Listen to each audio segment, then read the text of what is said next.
listening to the Hold Your Point podcast, a platform dedicated to discussing millennial culture and experience through a Christian lens, redefining who we are with cultural excellence and as children of the Most High, cultivating thought-provoking discussion and spreading the word of God with love.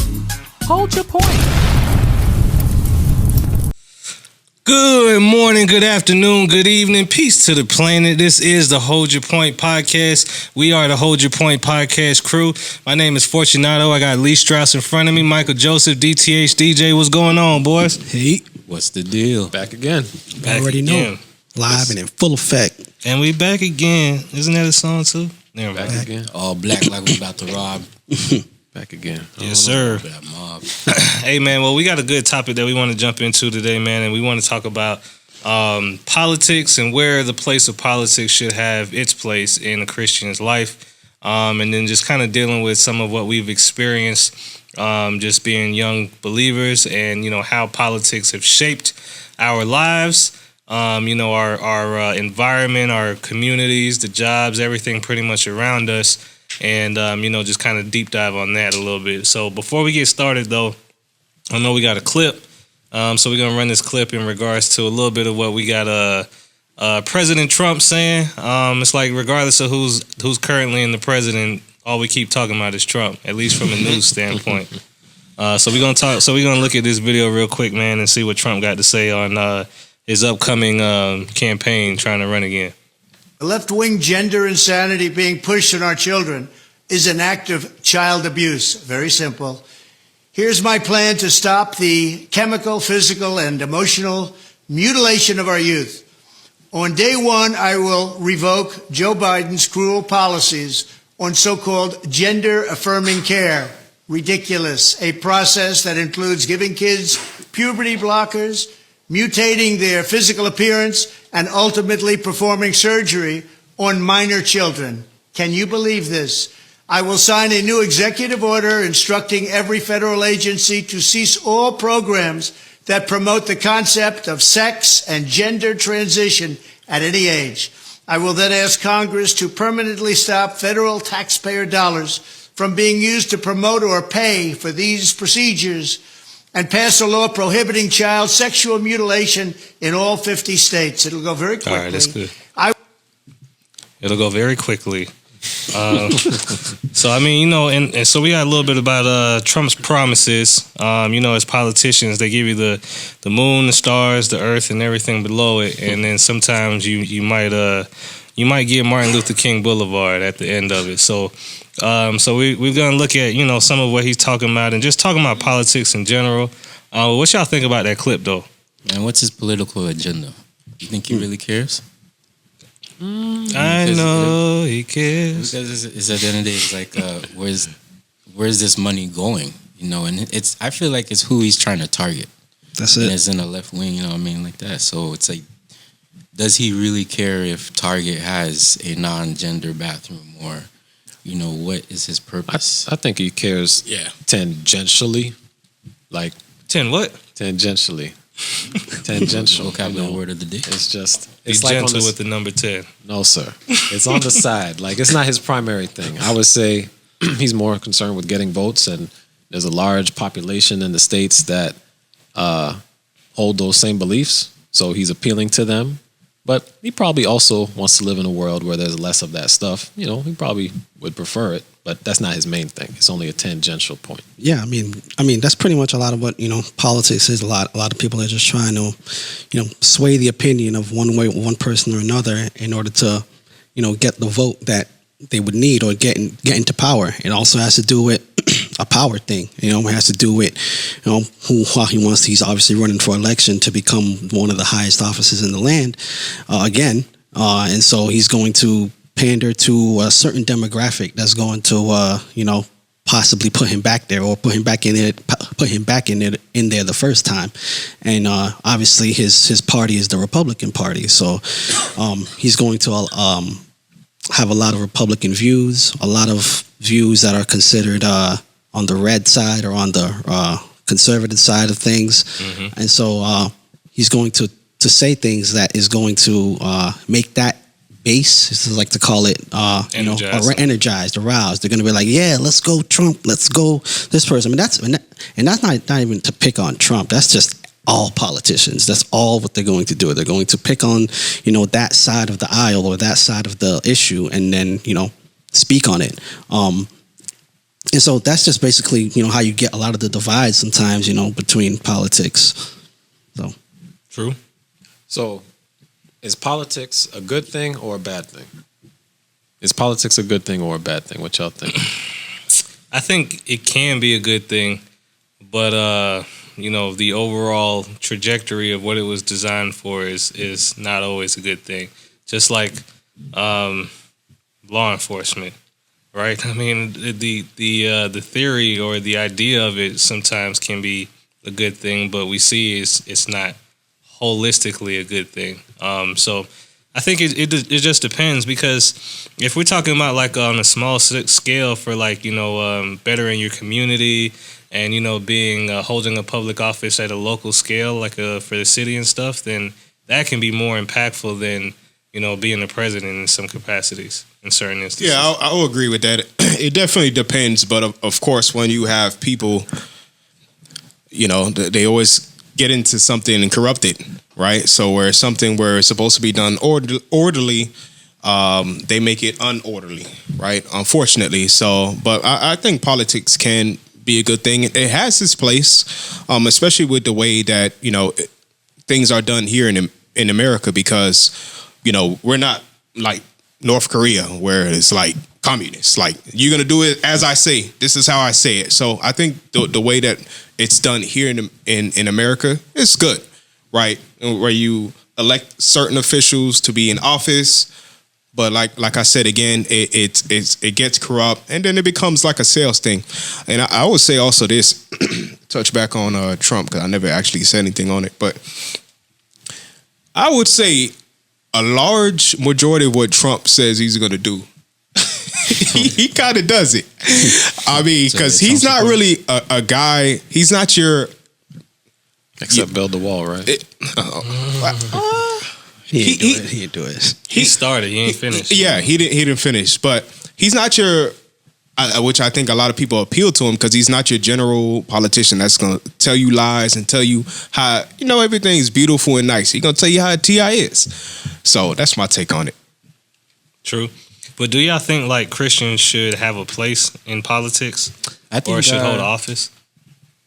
Okay, go ahead. Yeah, no, I holding office, that's a whole different one. But in terms of politics, I think there is a place in it. I just think it shouldn't be maybe a main focus sometimes. Only because I say it like this: politics a lot of times should be, I feel like in my view, should be a reflection of your life. A lot of times, a reflection of how you may want to live. This is why why you may align with a certain principle, or align with a certain person, or align with a certain party. But even in that, in and of itself, let's say you are, you say you call yourself a Democrat. There are certain things within the Democratic Party that go against the biblical scriptures. Mm-hmm. There are certain things in the Republican Party that will go against biblical scriptures. And so you have to kind of sometimes find yourself, most times, a lot of times, I feel like you'll find yourself in the middle. And just speaking on personal experience, that's really kind of where I've been lately. I think when I first started, politics and stuff like that, when I first started voting and really looking into politics, I probably was leaning a lot more Democrat, for sure. And I think maybe as years gone by and as time, progresses, I've probably definitely slid a little more, if you want to say right, I guess, if you want to say in that terms. Mm-hmm. But I consider myself an independent, if you want to think of it that way. So there's things about the Democratic Party that I think are great and I think that are cool. And there's also things that I think that are not so great, and vice versa for the Republican Party. Which one do you think aligns more with the religion, though, Democrat or? That's a good question. Depends on the topic sometimes, man. It really depends. Yeah. Because Republicans definitely are against abortion. Socialism. Exactly. Right. So, and that's what I was asking, because, some believe in government given right, and there's also God given right. So with that saying, there's a lot of views that a Democrat may agree with, because which one's more of the younger generation? I think there's usually Democrats. Yeah, so it's a lot of a free free, wanting to be independent, not wanting to be in a part of an organization. So that's what you find. So which one is more religious? Well, I don't know if that's what it is, though. I think that folks that are lean more towards Democrat are more about groups. There's a term called identity politics, which can be done on both sides, but I think you see that more on the left. And it's funny that Lee just a while ago mentioned how he's more in the middle. I think what we've seen in the past few decades is that the Democrats or the left have become so far left that if it were a line and you were in the middle, since they extended the line more to the left, now it looks like you're right.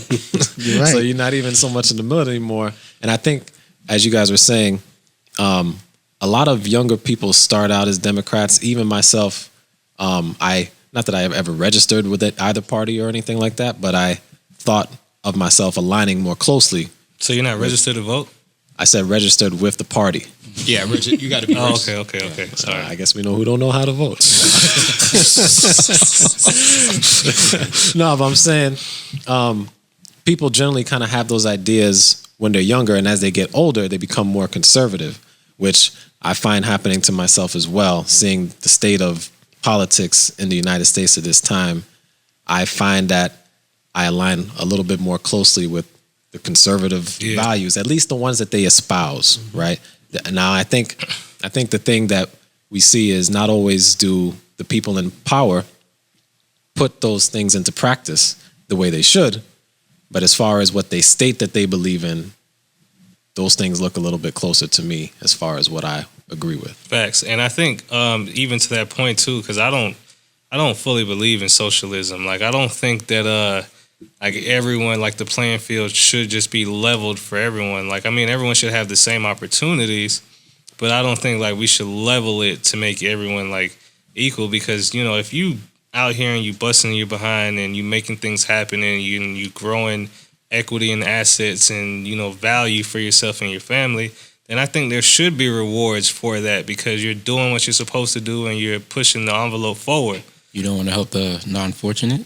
Well, no, you bring up a good point, because that's actually one of the same principles that, like, as I got older and I understood a little bit more how money works, a little bit more how finance stuff works, I came to realize, like, you know, these people that sometimes they get these handouts and they get them handed out, which is a lot of times mostly supported by the Democratic Party.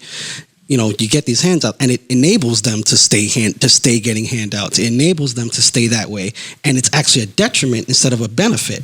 And so you think of it that way, and then you see a little bit more of what Republicans may call trickle down economics, or something like that in terms of that may work in a better sense than handing things out. But what does the Bible say? That's what I wanted to get to. Well, not to answer a question with a question, but what do y'all think like Jesus meant when he said, "Give unto Caesar what is Caesar's"? Well, that's good, because I'm sure that was going to come up, right? I had that down as well. And I think the thing is, first of all, the folks who asked the question to Jesus were spies, right? Mm-hmm. From the priests and the scribes from the Jewish nation there, and they were trying to trick him. And so they said, should we pay taxes to Caesar? And of course, Jesus is not going to be caught slipping at all. So he gave them that answer. Can't catch me. And then they were dumbfounded. They didn't know what else to say. Render unto Caesar what is Caesar's, and unto God what is God's. And the main thing I think that we have to take from that is, when we live in this life, we're going to be living under some type of government, unless you're in some kind of anarchist nation. Or live in the forest somewhere. Yeah, you know what I'm saying? There's going to be some form of government. And while we're underneath that rule, we need to abide by what the land of the law is, so long as that law doesn't transgress God's law, because ultimately we answer to him from a finality standpoint. He is the one we have to reconcile our souls with ultimately. So if there's a discrepancy between what the land of the law is telling you versus what God is telling you, we need to do what God says. But again, they're put up on purpose. There's a scripture that says God sets up and takes down nations and governments for his purposes. Mm-hmm. So when they're there, you know, you hear about pray for your leaders and things, and we should. You know, when That's Trump true. is in office, Biden's in office, whoever it is, if you didn't vote for him, pray for him because you want good things to come from them as much as possible. So when you say laws, do you guys believe in the death penalty? Well, Hey, I actually just wanted to kind of touch on what DTH was saying. As far as with the laws is okay. I'll answer Mike's question. Do I believe in the death penalty? No, I don't think anybody should be put to death. I'm sure if you asked me that if somebody was to take away somebody I loved, it'd be harder to say that. But personally, I think it's being put to death is kind of a cop out. I would much rather you just rot in jail, where you know all the time that you have left, you just rot in jail for whatever you did. You know, but to touch on what DCH was saying as far as abiding by the government of God, I think that makes it a little difficult when you have, I guess, the left wing and the right wing that has their different viewpoints on what they believe in. As a child of God, as a believer in God, do you even vote? Do you even participate in that? Because it's tough, because although we are members of the kingdom of God, we are also members of America, right? So it makes voting will help. Obviously, voting makes sense, right? You want to vote to try to make your life here on earth better.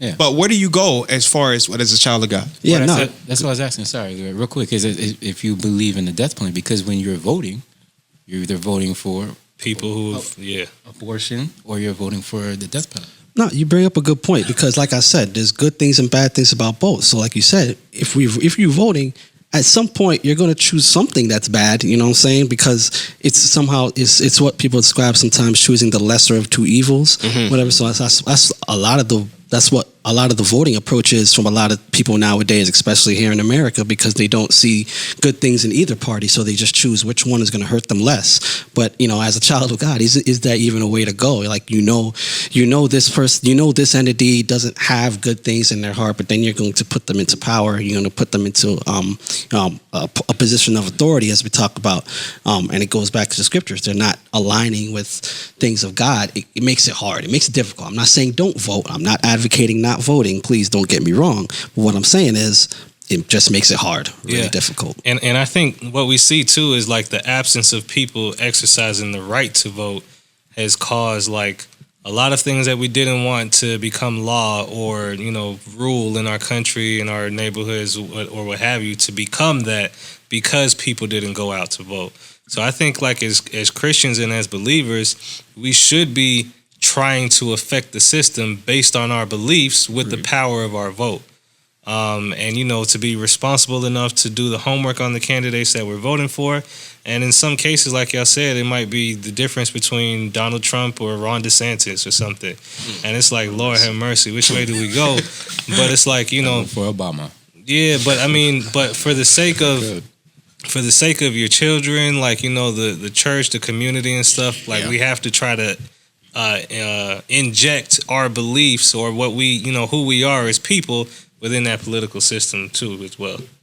Yeah, and something we talked a little bit about the scripture where Jesus said, "Render unto Caesar what is Caesar, render unto God what is God's." I want to come back to that because one of the things I wanted to talk about was whether or not Jesus was involved in politics.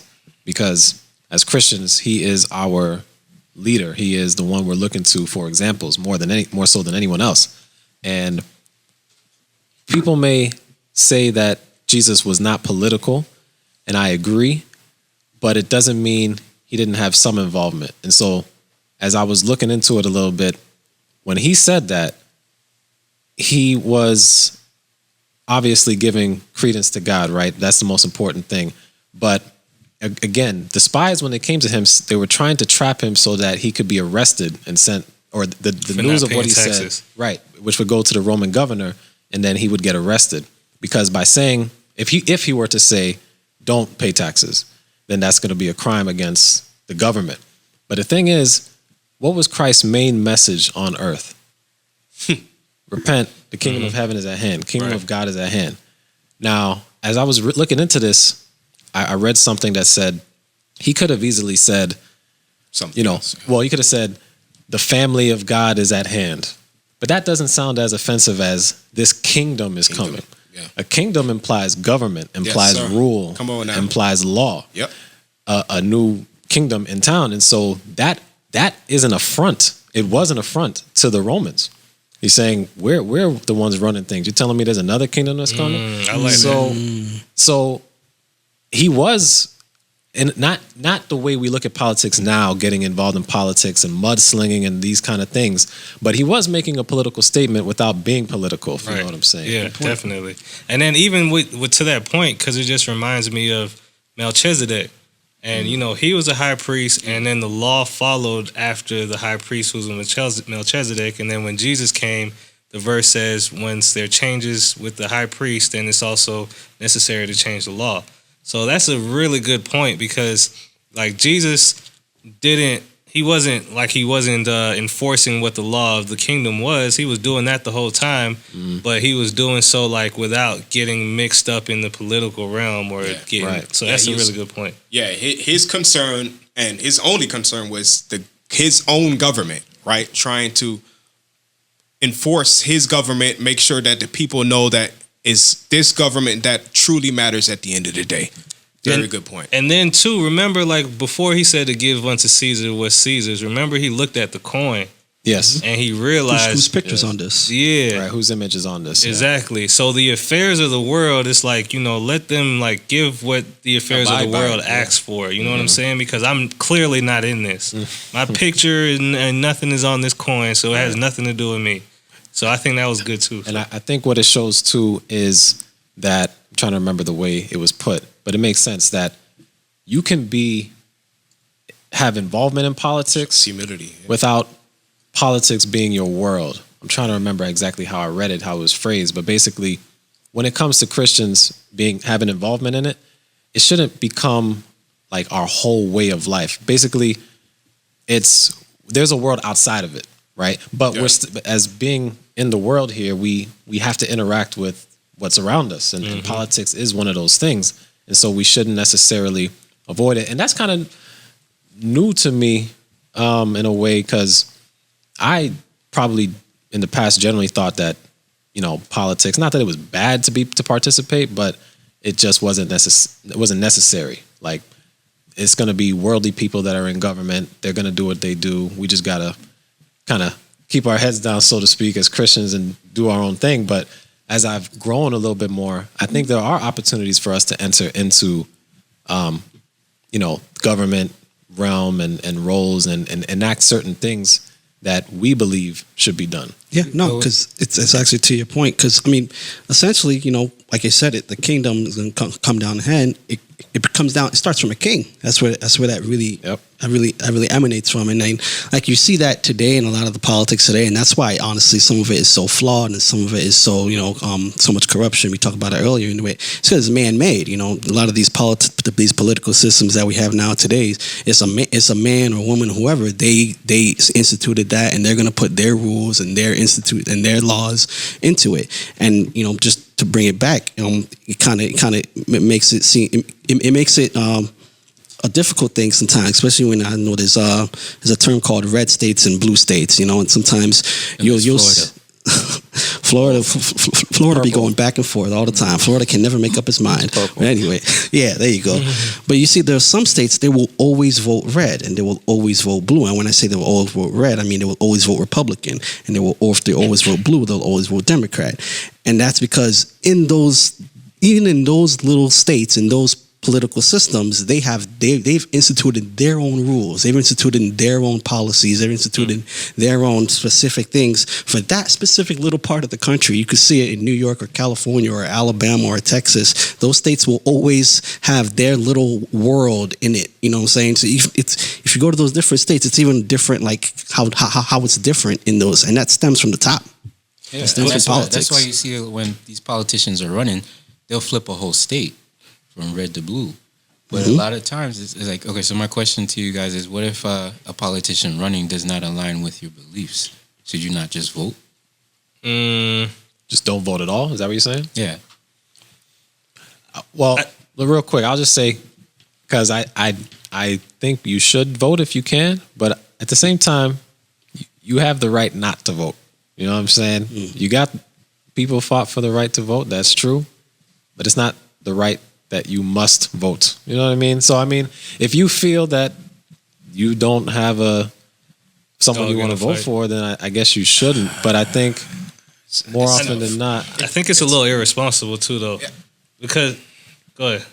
No, I was gonna say it's tough because it literally it can affect you. Maybe not today, maybe not tomorrow. I think you might have alluded to it, but the following year is coming. It can affect you, right? I remember somebody said this. They said slavery isn't abolished; it's just in a different way. And when I say that, I mean like the jail system. Like it's terrible what's going on with the jail systems right now. Like these guys are working for pretty much for free. They have no kind of rights. I understand, and some of these guys, they made a mistake when they was 12, 13 years old. And what's the demographic? and it's bad. But I mean, these are things literally you can vote on. And this is something that has been voted for these specific laws that happen. Or if you want to take it back to civil rights, you know what I'm saying? If you take it back to civil rights, you think you're going to want to vote for that? I would. And just to your point, too, because, coming up with Florida, we about to institute this law where you don't have to have a license to carry a weapon anymore, conceal a weapon. Exactly. And, we pretty much founded the stand your ground law here in Florida. And y'all know what happened with Trayvon Martin. And so now we're going to move into a space in Florida where you don't have to have any license to carry a lethal weapon.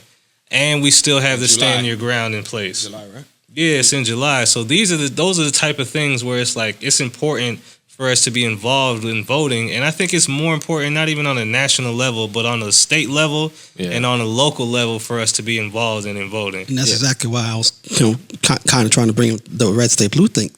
Because if these people can interject their own policies, their own laws and stuff, if Christians or people of the faith were a lot of times get into those positions, we could institute change that way. We could institute. Now, I'm not saying force people into your religion, of course, nothing like that. But a lot of the stuff that destroy family homes nowadays, a lot of the things that destroy the family dynamic, they wouldn't fly if a Christian were in power. Like the laws about divorce. Well, I want to make open another can of worms, boy. I want to make a big statement. Which camera are we on? This one. So the politics is very similar to the Illuminati. Ooh. And I said that first to say this because I think there's only a certain level a true Christian can reach in politics before your morals are compromised. Because I mean, y'all have heard about the Bohemian Groves. Y'all have heard about all the different things when it comes to past presidents and how they got there. Like, y'all heard about there's so many different things, and there's no way one or two people run this machine. That continues to be what it is, which is the American government. Well, let me also get a solo shot. If you don't mind, you don't get solos. Because I have no idea what he's talking about. No, it sounds nice, but I don't know what you talk about. Explain that a little more. Yeah, because I understood at the tail end. Because for I don't believe like a true Christian can be like the president of the USA. Really? Yeah, I don't think so. Because first of all, they're a figurehead, so most of their moves is not coming from them. I mean, they signing off. My fiance says that all the time. I would agree. I agree with them as well. And then Congress, no power for Congress is running most of the plays. And you see how hard it was for Obama to get things done as a black man, let alone being a Church of God Seventh-day Christian. Come on, bro. Honestly, I would agree. I didn't understand what you were saying in the beginning. You lost me. But then when you brought us home. Maybe. Thanks for taking us home. But no, I mean, honestly, I personally think that every person that was a president was done so by design. You know what I'm saying? In my opinion, because even when you think of the brother you just said, Obama, Isn't he like He related to Trump, to George, the Georges, George Bush. Yep. the Georges. So I'm thinking like, Yep. how is that? I didn't know that. You know what I'm saying? Jimmy So Tricks. it's Fun just I don't know. I think the people that we vote for, even with the whole thing with with the ballots and the cheating, you know what I'm saying, with all that. Or Biden's wife and Kamala's husband kissing mercy. each other. Come on now, it's the Illuminati. Y'all think I'm playing? It's just like the music industry. What's the side of that? Because y'all remember at the Grammys, What's it like? Jay-Z and them did this Lord's Supper piece. Oh yeah, that rubbed me the wrong way. Sam Smith did this unholy performance, which was crazy. Oh, no. I ain't All seen these folks in the audience was putting on devil horns. Like if y'all don't think politics, Starts from the top. if y'all don't think politics is a members only club for the top, like Well, let me say this now, because that's an interesting point, and something Lee said a while ago. Us putting ourselves in government gives us a chance to institute some of the things we believe, right? I looked up the 118th Congress, which is the one in place right now.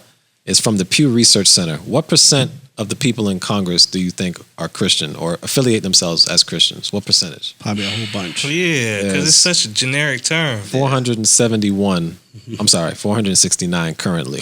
What 99%. It's high. It's 87.8%.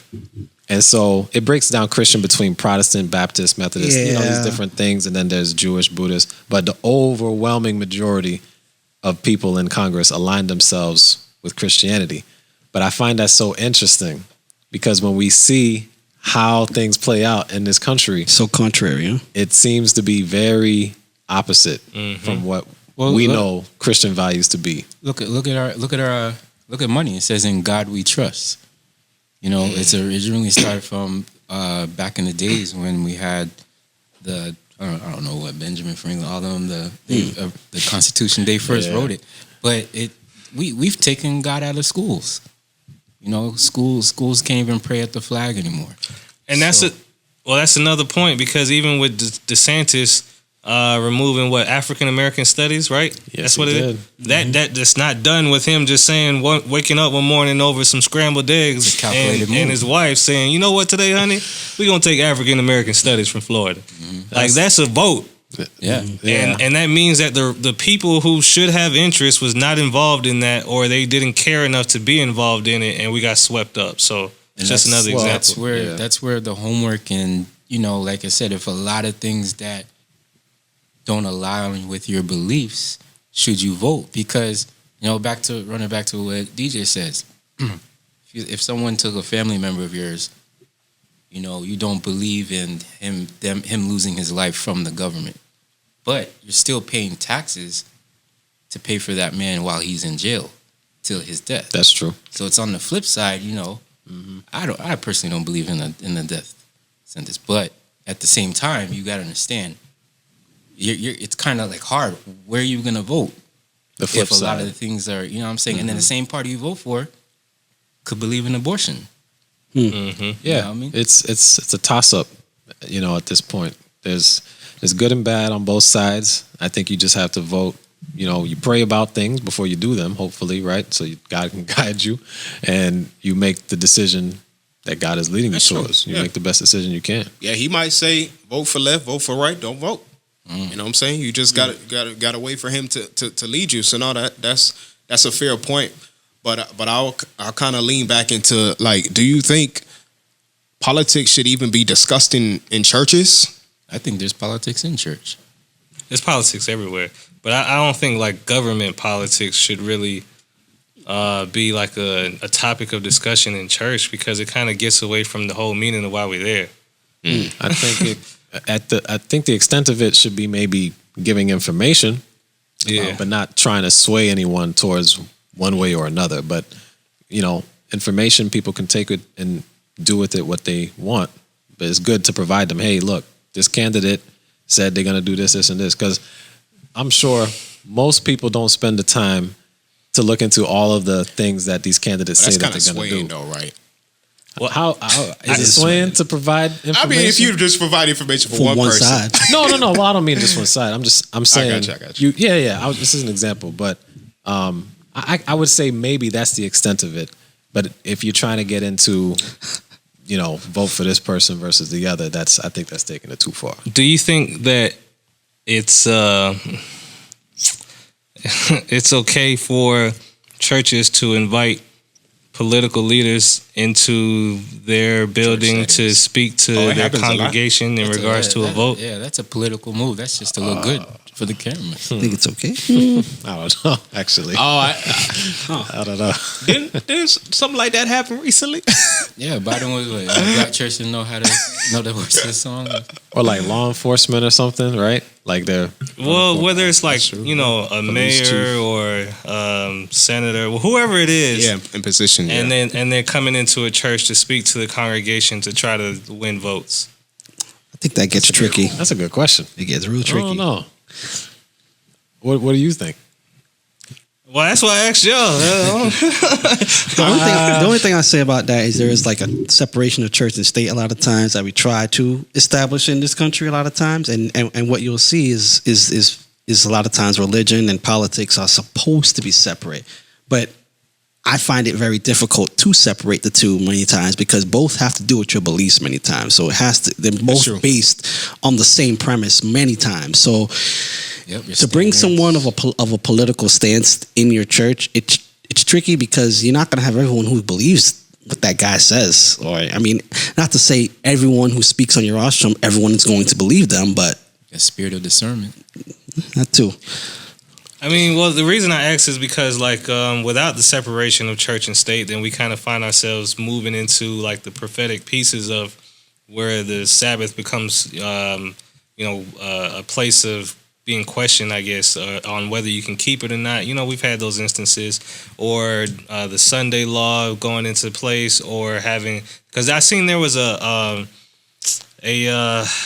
man, what's the word I'm looking for? Like, they had a convention for religious leaders, and they were talking about like what their trajectory is from now until 2025, and how they can bring all the religious leaders together in a political sense, so we can do this, and that. And I think that's where, like, if we don't continue to keep them separate, we move into dangerous spaces where it becomes more political than it becomes about relationship building.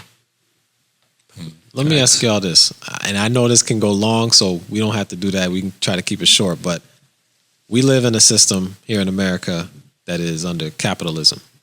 And DJ mentioned Korea, other countries under communism. Which one do y'all think is better? Capitalism. Definitely. Okay. 100%. Without a doubt. I know this because I know you. Communism is probably better. No, it's not. There's no way. Why would you say communism is better? Communism is probably the way how God wants it to be. Why would you say communism is better? Go ahead, DT. No. But you gave an answer. Yeah, he asked the question. You gave All the right, answer. so here's how I understand it. Right, the way how God has His design works is His rule. It's not nobody's voting. There is no Congress. There is no Parliament. There is nobody making votes on decisions on what things go on. It's my rule. It's one way That is or the true. highway. That's how God has His way. So We have votes in the church for different positions. I don't think it's one way or the highway. I'll But God? go ahead. Because go. God has given us freedom of choice. Okay, I see what you're saying there. Well, Yes, you can course. choose, but there's consequences. Absolutely. So I only brought that up because, as Lee described, we've talked about that before privately. But even since that time, I've changed a little bit. Oh, he left you on No, the not island. quite. Not quite. I would say what I've said before is that I think communism might be closer to what God's perfect vision is. definitely. Because I'll say that. because under communism, when it's done the way it's expressed, Yeah. everybody is getting a piece of the pie. Everybody Whereas eats. Communism is everybody done eats. right. It works. The Right. reason why it doesn't work here is Because because we have man- it's man doing it. Because we're done right. But I also want to say too, though, that Fortunato brought up a point a while ago about somebody who works harder should get more, and I think we see that biblically also, which is true about the men with the talents. So Yes. you worked harder, Absolutely. I'm going to give you more than the one who didn't crowns work. of Bible is glory. Republican. So- Crowns of glory, jewels on your crown. What you think all that means? Yeah, because even if Christians will get to the kingdom, it does say that some will be given different rewards, right? Even though we're all there, but some will be rewarded differently. Based so on your work. I think there's a, where men try to do their best that they can Some people think capitalism, some people think communism, but neither of them are quite right. But of course, God's gonna have the best way to run everything. Yeah. So if one of us gets sick, you don't think there should be universal medicine, or it should be just what you earn? Oh, I see what you're saying. Well, I don't think so. In that regard, yeah, I think there should be universal health care. But what I'm getting at is just like, if you earn more and you make more, you shouldn't be penalized or for it. You know what I'm saying? Like, you should be actually rewarded. Like, in an ideal system, once you make a certain amount of money, then you should get food stamps. Like, you did it, you earn this much money, we're going to reward you by giving you a break on your groceries every month. Like, that's how it should work, but it's sad because in today's day, you gotta be you gotta be either really rich, wealthy, or dirt poor to earn any type of government assistance. And there's a lot of people who are trying to have that come up and they can't. But at the same time, it's a universal world where money is going back into the economy and being able to help a lot of these people. But it's also aiding, like you guys are saying. Mm-hmm. So if the Bible states that we should help our neighbors, and why is it a problem that I'm saying that we're being able to help these people? What Trump them said, pull yourself up by your bootstraps. Well, that's been saying That's back in That the was day. before Trump. That's back slavery days. Yeah, that's back in Martin Luther King. Yeah, he actually said that in one of his speeches, actually. Yeah, he did. But nah, I mean, you should definitely not have to be penalized. And this is right, I guess, right, red talking, right side talking, what we talk about right now. Mm-hmm. But no, definitely. There should be no, to answer DTH question, because I wanted to touch back on that.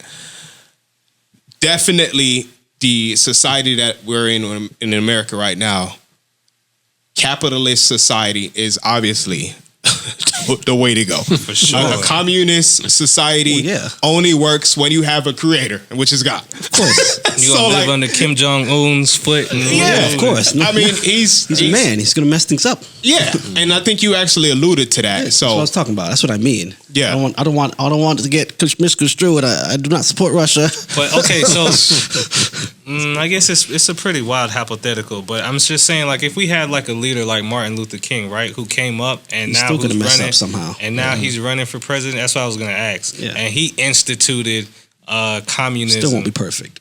I mean, people might be more willing to try it because of who he is, but as he's saying, he's a man. He wasn't Christ. He was great, But but not he's everybody's going to fall be too. aligned with that, and then it somewhat turns into a dictatorship.